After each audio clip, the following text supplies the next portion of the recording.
Hola muchachos! Today's lesson is on two verbs that have a very similar meaning but very different usage. And these verbs are called ser and estar. Okay. We already looked at ser in an earlier chapter this year, so I'm going to start with that and just have us recap that information.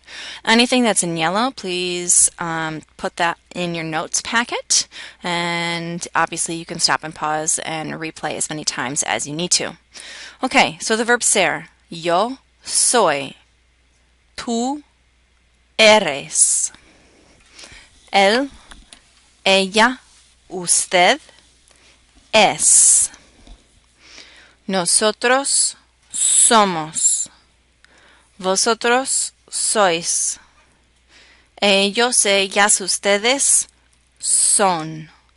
Now, the verb is the soy, eres, es, somos, sois, son. The word that precedes the verb is what's called the subject pronoun, and we will be getting into that as well this chapter. Okay.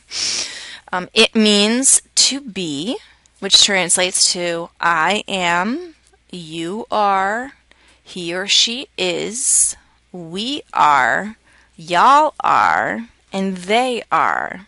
People get really confused because they say, if the verb's to be, shouldn't it be I be, you be, he be?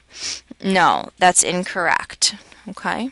And the correct conjugations in English are am, is, and are. So now let's take a look at the usages. Okay.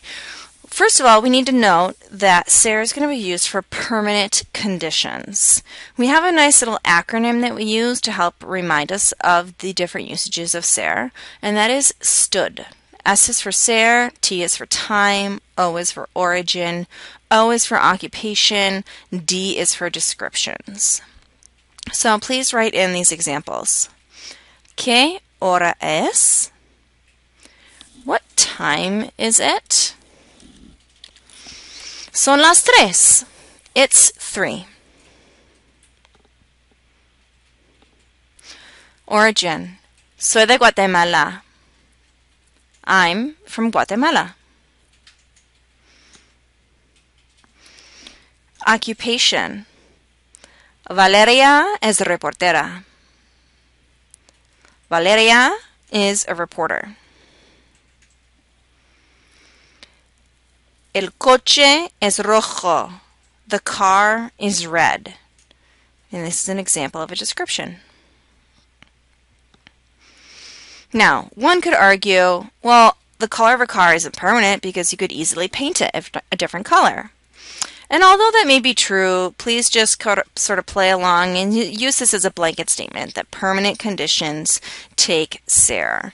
You know, for example, if you're from Guatemala, that's never going to change. You're always going to be from Guatemala. Also, if you look at the time, okay, time is not a permanent condition. We know that time is always changing from minute to minute, second to second. So this is one of the little examples or usages that doesn't fit into that rule of permanent conditions. Let's move on now and look at estar. We have to start with the conjugations. Yo estoy, tú estás, él, ella, usted está, nosotros estamos, vosotros estáis, ellos, ellas, ustedes están. The translations are exactly the same because both ser and estar mean to be, which translates to I am, you are, he or she is, we are, you all are, and they are. Now, estar is going to be used predominantly for temporary conditions, such as health, emotions, and locations. So the acronym that we have to remember these different usages is HELP. H for health, E for emotion, L for location, and P is for the present progressive. Now, we're not going to touch on this quite yet, okay, because it's a level 2 topic, but we will come, back to it eventually if you carry on to level 2, and you will learn what the P is for. So let's look at an example for health. Javi está enfermo. Javi is sick. ¿Cómo estás? Estoy contento.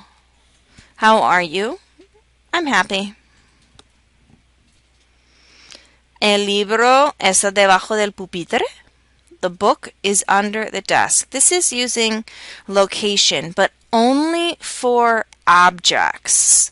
Location of events is going to be ser, but that's a minor detail. Okay, let's now watch a video to recap this information.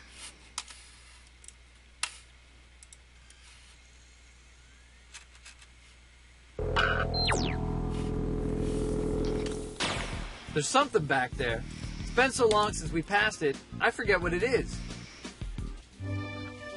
Hello, and welcome. This is the story of ser versus estar, a tale of two infinitives. Once upon a time, there were two verbs that lived in the Spanish language, and they both meant to be. No one could tell them apart. Then, one day, even though they both meant to be, they decided to mean different things. Estar decided to mean to be something that tends to change, and ser decided to mean to be something that generally stays the same. And they both lived happily ever after. Thank you for joining us tonight. Good night. You know that both ser and estar mean to be. You have seen, however, that their uses are different. Before we get into that, let's review the verbs themselves. To infinitive and beyond. Estar is an irregular verb because the yo form ends in oy instead of o. Let's see how it is conjugated. Estoy. Estás. Está. Estamos. Estáis. Están. Here's ser. Soy. Eres. Es. Somos. Sois. Son. Let's look at how to use estar. Estar, things that tend to change, like how a person or thing is or feels at the moment, or where a person or thing is. La sala está desordenada. Estoy cansado.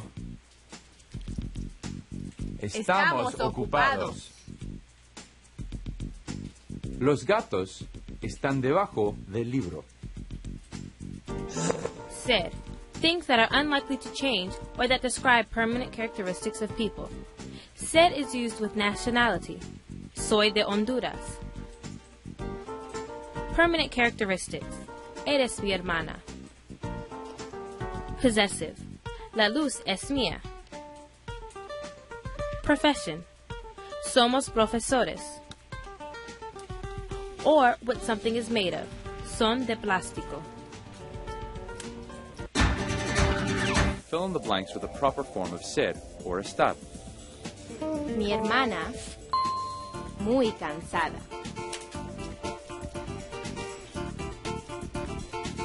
Mi hermana está muy cansada. Este anillo, mío. Este anillo es mío. Yo, en mi casa. Yo estoy en mi casa.